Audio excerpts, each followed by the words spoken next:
নমস্কার। প্রভু যীশু খ্রিস্টের মধুর নামে আলোর পথে অনুষ্ঠানে সকলকে স্বাগত জানাই।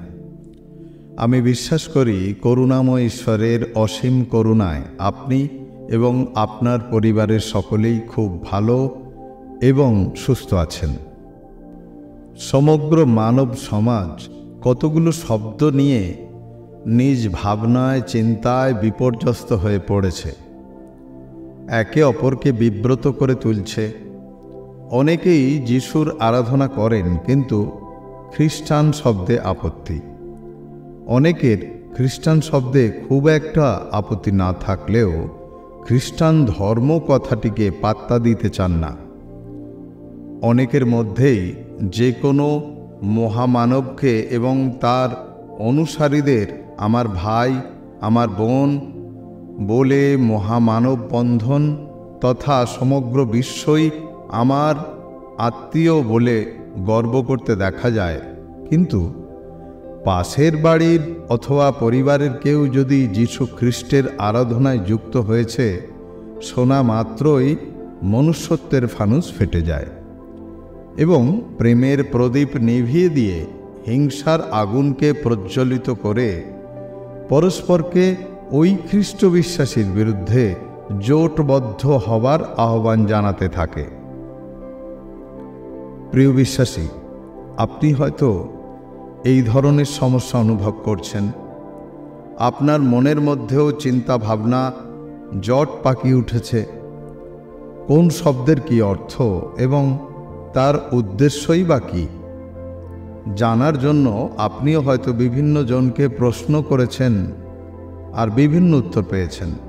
হয়তো আপনি বহুবার বাইবেল পরীক্ষা করে দেখেছেন, কিন্তু সেভাবে সমস্ত হিসাব মেলাতে পারেননি। আসুন, পবিত্র আত্মা দ্বারা চালিত হয়ে আমরা এই সমস্ত সমস্যার জট ভাঙতে চেষ্টা করি এবং শব্দগুলির অর্থ বাইবেলের বাক্য থেকে অনুসন্ধান করবার চেষ্টা করি। কেননা ঈশ্বর তার বাক্যে প্রতিজ্ঞা করেছে, অন্বেষণ করো পাইবে। সেই কারণেই আমরা হতাশ ও নিরাশ না হয়ে নিজেদেরকে বিপথগামী না করে আসুন আমরা অনুসন্ধান করি ঈশ্বর তার পবিত্র বাক্যে খ্রিস্টান ধর্ম, খ্রিস্টানি সম্পর্কে কি বলতে চেয়েছে। আসুন প্রার্থনা করি। প্রেমময় ঈশ্বর, তোমার যিশু নামে তোমায় ধন্যবাদ জানাই আজকের এই সুন্দর দিন, সুন্দর সময় দেবার জন্য। আর এ সময় তোমার জীবন্ত বাক্যের সম্মুখে আসার জন্য আমাদের মনোনীত করেছ, তাই তোমায় ধন্যবাদ। সমগ্র জগতে তোমার আরাধনা ঘিরে যত প্রশ্নের অবতারণা হয় তা আমাদেরকে সতত সমস্যায় ফেলে। তাই প্রভু যিশু নামে তোমার দ্বারে আঘাত করি, সেই শব্দবন্ধনের বাঁধন মুক্ত করো। তার প্রকৃত অর্থ সহজভাবে আমাদের অন্তরে তোমারই পবিত্র আত্মায় জানতে ও বুঝতে সাহায্য করো। শুনলে প্রার্থনা প্রিয় যীশু খ্রিস্টের নামে চাইলাম, আমেন। খ্রিস্ট শব্দের অর্থ। খ্রিস্ট শব্দের অর্থ অভিষিক্ত। বাইবেলে দুই ধরনের উল্লেখ পাই, এক যীশু খ্রিস্ট, দুই খ্রিস্ট যীশু। এই দুই ক্ষেত্রেই খ্রিস্ট শব্দটি বর্তমান। খ্রিস্ট শব্দটির অর্থ অভিষিক্ত। ইংরেজিতে অভিষিক্ত শব্দের দুটি অর্থ পাওয়া যায়। অ্যানোয়েন্টেড, যার অর্থ পবিত্রকৃত, ঈশ্বরের উদ্দেশ্যে উৎসর্গীকৃত। অ্যাপয়েন্টেড, যার অর্থ নিযুক্ত বা নিরূপিত।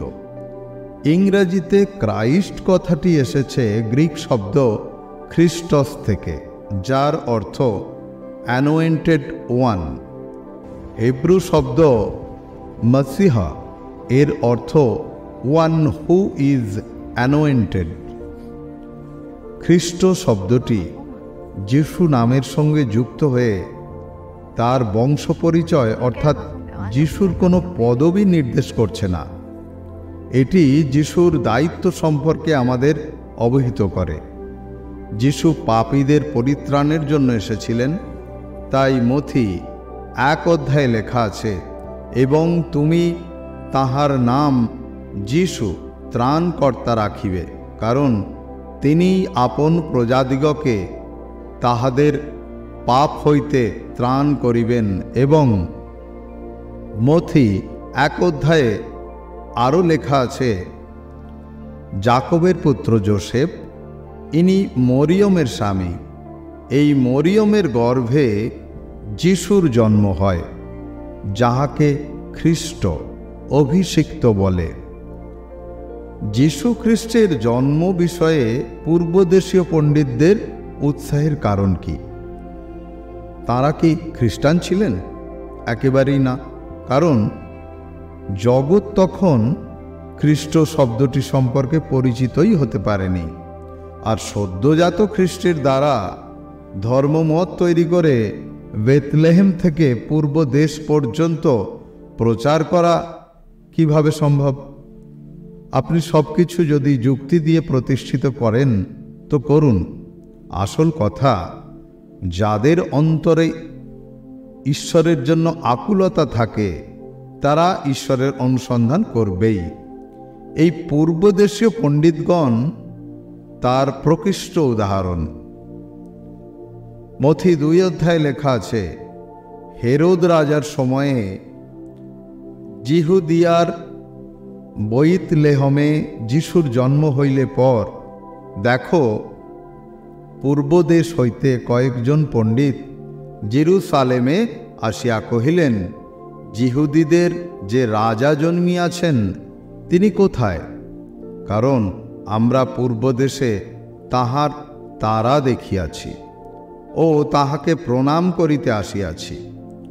2 পদে আমরা লক্ষ্য করছি যে পূর্বদেশীয় পণ্ডিতরা এসেছিলেন ইহুদিদের রাজার সন্ধানে। তিনি জন্মেছেন। সেই পণ্ডিতগণ আকাশে বিশেষ একটি তারাকে অনুসরণ করে এই স্থান পর্যন্ত পৌঁছেছিলেন। এই সংবাদ রাজা হেরোদকে চিন্তাগ্রস্ত করেছে। 3 আর 4 পদে লেখা আছে, এই কথা শুনিয়া হেরোদ রাজা উদ্বিগ্ন হইলেন ও তাহার সহিত সমুদয় জেরুসালেমও উদ্বিগ্ন হইল। আর তিনি সমস্ত প্রধান যাজক ও লোকসাধারণের অধ্যাপকগণকে একত্র করিয়া তাহাদিগকে জিজ্ঞাসা করিলেন, খ্রিস্ট কোথায় জন্মিবেন?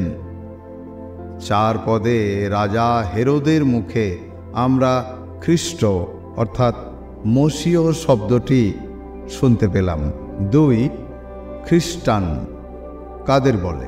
এ বিষয়ে সমস্ত মানুষ যীশু খ্রিস্টের বাক্য অনুযায়ী জীবন অতিবাহিত করে এবং যীশু খ্রিস্টের প্রতি বিশ্বাস ও প্রেম আছে এবং অন্যান্য মানুষের মধ্যে প্রভু যীশু খ্রিস্টের জন্ম, ক্রুশ তথা মৃত্যু এবং পুনরুত্থানের বার্তা প্রচার করে জনগণ তথা সমাজ তাদের খ্রিস্টান বা খ্রিস্টিয়ান বলে চিহ্নিত করে। যীশু খ্রিস্ট তার শিষ্যদের এই পরিচয় দেয়নি। এখানে কয়েকটি পদ উল্লেখ করছি, জানতে পারবেন কোথায় এবং কে বা কারা প্রথম যীশু খ্রিস্টের শিষ্যদের খ্রিস্টিয়ান অর্থাৎ খ্রিস্টান বলে উল্লেখ করেছিল।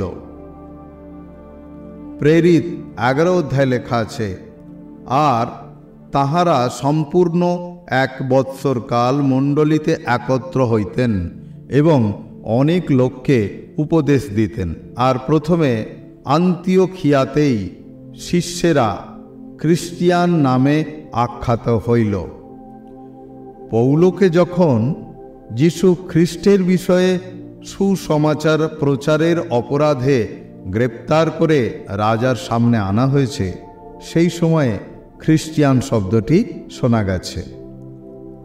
প্রেরিত 26 অধ্যায়ে লেখা আছে, হে রাজন আগ্রিপ্প, আপনি কি ভাববাদীগণকে বিশ্বাস করেন? আমি জানি আপনি বিশ্বাস করেন। তখন আগ্রিপ্প পৌলকে কহিলেন, তুমি অল্পেই আমাকে খ্রিস্টিয়ান করিতে চেষ্টা পাইতেছ। এখানে আগ্রিপ্প খ্রিস্টিয়ান অর্থাৎ খ্রিস্টান বলতে খ্রিস্টের অনুসারীদের বুঝিয়েছে। প্রিয় বিশ্বাসী, যীশু খ্রিস্টের অনুসারী হলে লোকে আপনাকে খ্রিস্টান বলে অসম্মানিত করতে চায়। কিন্তু প্রিয় বিশ্বাসী, আপনি লজ্জিত হবেন না, দুঃখ পাবেন না, কারণ এটা আপনার সঙ্গে ঘটবে। 1 পিতর 4 অধ্যায় 14 এবং 16 পদে ঈশ্বরের বাক্য আমাদের সান্ত্বনা দেয়, তোমরা যদি খ্রিস্টের নাম প্রযুক্ত তিরস্কৃত হও তবে তোমরা ধন্য, কেননা প্রতাপের আত্মা এমনকি ঈশ্বরের আত্মা তোমাদের উপরে অবস্থিতি করিতেছেন। কিন্তু যদি কেহ খ্রিস্টিয়ান বলিয়া দুঃখ ভোগ করে তবে সে লজ্জিত না হউক, কিন্তু এই নামে ঈশ্বরের গৌরব করুক। প্রভু যীশু তার অনুসারী বা বিশ্বাসীদের তা আগে থেকেই জানিয়ে দিয়েছে, আর আমার নাম প্রযুক্ত তোমরা সকলে ঘৃণিত হইবে, কিন্তু যে কেহ শেষ পর্যন্ত স্থির থাকিবে সেই পরিত্রাণ পাইবে। প্রকৃত খ্রিস্টান একজন অতি সাধারণ মানুষ, নির্দোষ মানুষ, সদা সর্বদা নিজের সঙ্গে নিজে আত্মিক লড়াইয়ে ব্যস্ত থাকে, সৎ ও পবিত্র থাকার চেষ্টা করে। 1 করন্থীয় 1 অধ্যায়ে লেখা আছে, যেন কোনো মর্ত ঈশ্বরের সাক্ষাতে শ্লাঘা না করে, কিন্তু তাহা হইতে তোমরা সেই খ্রিস্ট যীশুতে আছো, যিনি হইয়াছেন আমাদের জন্য ঈশ্বর হইতে জ্ঞান, ধার্মিকতা ও পবিত্রতা এবং মুক্তি। যেমন লেখা আছে, যে ব্যক্তি শ্লাঘা করে সে প্রভুতেই শ্লাঘা করুক। একজন খ্রিস্টান খুব সচেতনভাবে জানে যে তার অন্তরে প্রভু যীশু খ্রিস্টের আত্মা বিরাজমান, তাই প্রভুর সকল আজ্ঞা পালনে সে সচেষ্ট হয়। 1 যোহন 3 অধ্যায়ে লেখা আছে, আর যে ব্যক্তি তাহার আজ্ঞা সকল পালন করে সে তাহাতে থাকে ও তিনি তাহাতে থাকেন। আর তিনি আমাদিগকে যে আত্মা দিয়েছেন তাহার দ্বারা আমরা জানি যে তিনি আমাদিগতে থাকেন। 1 করন্থীয় 7 অধ্যায়ে লেখা আছে, কেননা প্রভুতে আহুত যে দাস সে প্রভুর স্বাধীনীকৃত লোক, তদ্রূপ আহুত যে স্বাধীন লোক সে খ্রিস্টের দাস। এই বিষয়ে আরও পরিষ্কার জানতে হলে এই চ্যানেলের সমস্ত ভিডিওগুলো বারবার দেখুন। 3. খ্রিস্টান ধর্ম কি? আসুন এই বিষয়ে একটু আলোকপাত করা যাক। একটা ধর্ম সবসময় দৈশিক অর্থাৎ কোনো একটি ভৌগোলিক সীমানায় মানুষের সামাজিক আচার অনুষ্ঠান বা সংস্কারের সঙ্গে সঙ্গতি রেখে ঈশ্বর অনুসন্ধানের নামে এক বা একাধিক মতবাদকে অবলম্বন করে চলতে থাকা পরম্পরা। ধর্মের মধ্যে থেকে মানুষ জন্ম থেকে মৃত্যু পর্যন্ত নানা রকম সংস্কার পালন করতে প্রত্যক্ষ বা পরোক্ষভাবে বাধ্য থাকে। বলা বাহুল্য, ধর্মগোষ্ঠীগুলির মধ্যে কে শ্রেষ্ঠ তা দেখানোর জন্য আনুষ্ঠানিক একটা প্রতিযোগিতা চলতে থাকে এবং কখনো প্রচ্ছন্ন কখনো প্রকটভাবে অন্যান্য গোষ্ঠীকে দমিয়ে অথবা নিশ্চিহ্ন করে নিজেদের ধর্ম চিরন্তন এটা প্রমাণ করবার প্রয়াস অব্যাহত রাখে। প্রত্যেক ধর্মগোষ্ঠী নিজের ধর্মকে শান্তি ও প্রেমের ধর্ম বলে প্রচার করতে বলে না। এই বিষয়ে যত রকমের ধর্ম আছে তার মধ্যে যীশু খ্রিস্টের নাম নিয়ে একটি ধর্ম গোষ্ঠী রয়েছে, তার নাম খ্রিস্টান ধর্ম। তাদের মধ্যে মতপার্থক্য অনুসারে অনেক গোষ্ঠীর সৃষ্টি হয়েছে। পালনীয় রীতিনীতির যথেষ্ট পার্থক্য রয়েছে।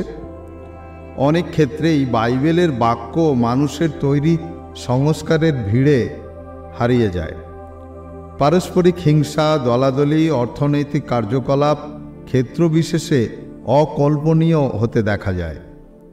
ভাবতে কষ্ট লাগে, এক গোষ্ঠী অন্যান্য গোষ্ঠীর সঙ্গে বৈবাহিক সম্পর্কেও আবদ্ধ হতে চায় না। যীশু খ্রিস্টের প্রেম, ক্ষমা, শান্তি অনেকাংশেই অগ্রাহ্য হতে দেখা যায়। 4. সব খ্রিস্টান কি খ্রিস্টের? আমি বিশ্বাস করি খ্রিস্টান এবং খ্রিস্টান ধর্মের মধ্যে যে সূক্ষ্ম পার্থক্য রয়েছে এতক্ষণে তা আপনি অনুভব করতে পেরেছেন।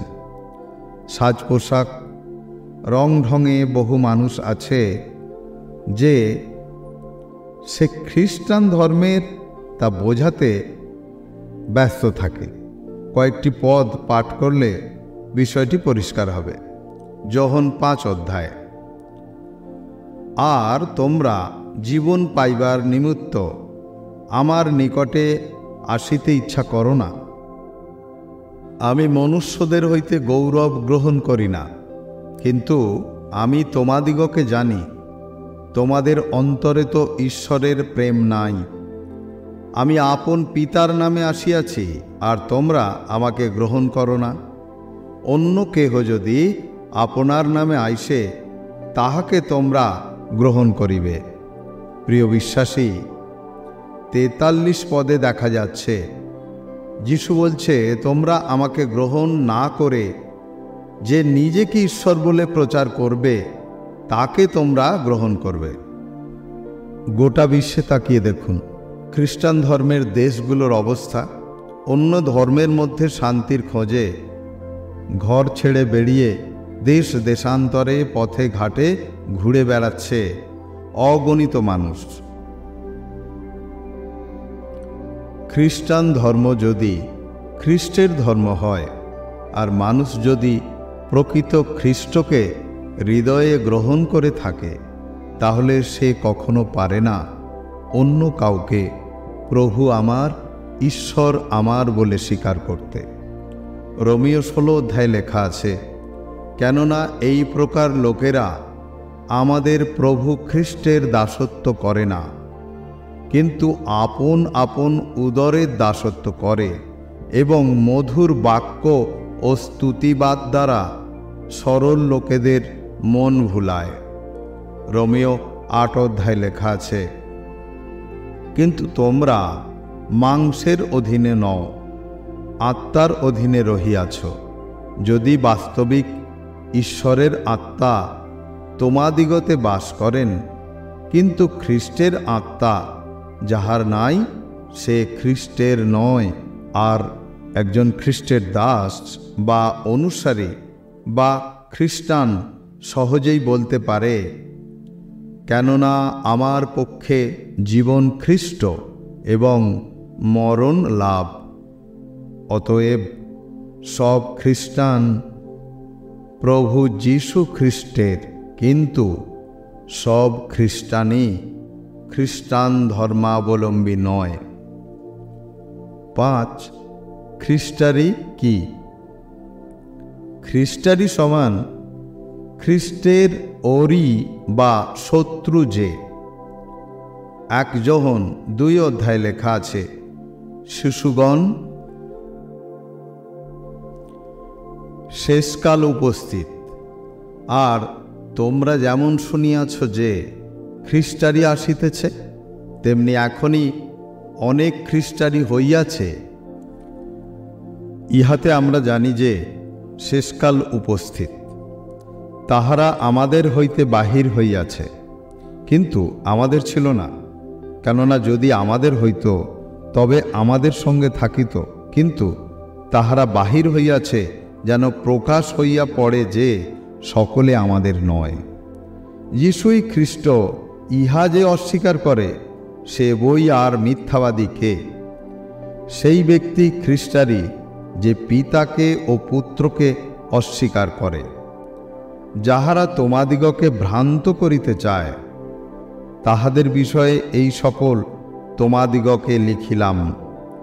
1 যোহন 4 অধ্যায় লেখা আছে, আর যে কোনো আত্মা যিশুকে স্বীকার না করে সে ঈশ্বর হইতে নয়, আর তাহাই খ্রিস্টারির আত্মা, যাহার বিষয়ে তোমরা শুনিয়াছ যে তাহা আসিতেছে এবং সম্প্রতি তাহা জগতে আছে।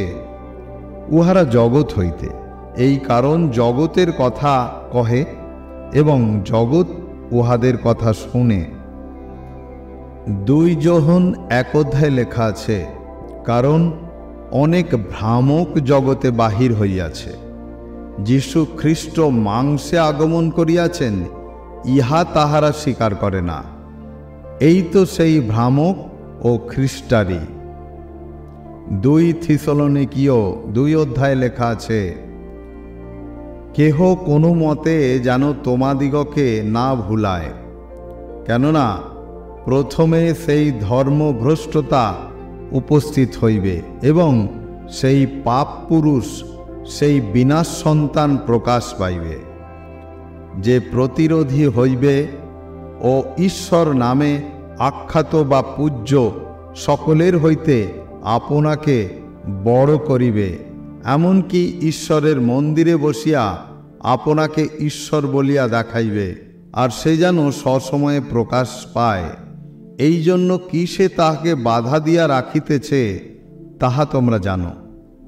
কারণ অধর্মের নিগূঢ় তত্ত্ব এখনই কার্য সাধন করিতেছে। কেবল এখন একজন যে পর্যন্ত সে দূরীভূত না হয় বাধা দিয়া রাখিতেছে, আর তখন সেই অধর্মী প্রকাশ পাইবে, যাহাকে প্রভু যীশু আপন মুখের নিঃশ্বাস দ্বারা সংহার করিবেন ও আপন আগমনের প্রকাশ দ্বারা লোপ করিবেন। সেই ব্যক্তির আগমন শয়তানের কার্য সাধন অনুসারে মিথ্যার সমস্ত পরাক্রম ও নানা চিহ্ন ও অদ্ভুত লক্ষণ সহকারে হইবে, এবং যাহারা বিনাশ পাইতেছে তাহাদের সম্বন্ধে অধার্মিকতার সমস্ত প্রতারণা সহকারে হইবে, কারণ তাহারা পরিত্রাণ পাইবার নিমিত্ত সত্যের প্রেম গ্রহণ করে নাই। প্রিয় বিশ্বাসী, আপনার কাছে বাইবেল থাকলে নতুন নিয়মের প্রকাশিত বাক্য 13 অধ্যায় খুলুন এবং 13 থেকে 18 পদ পর্যন্ত পাঠ করুন। আজ এই পর্যন্তই। সমস্ত ভিডিও বারবার দেখুন, লাইক কমেন্ট শেয়ার করতে ভুলবেন না। খুব শীঘ্রই নতুন ভিডিও নিয়ে হাজির হব। নোটিফিকেশন পেতে বেল বাটনে ক্লিক করে অল কথাটিতে ক্লিক করুন। প্রভু যীশু খ্রিস্টের নামে আপনাদের সকলের জীবনে ঈশ্বরের শান্তি দয়া বর্ষিত হোক। আমেন। জয় যীশু।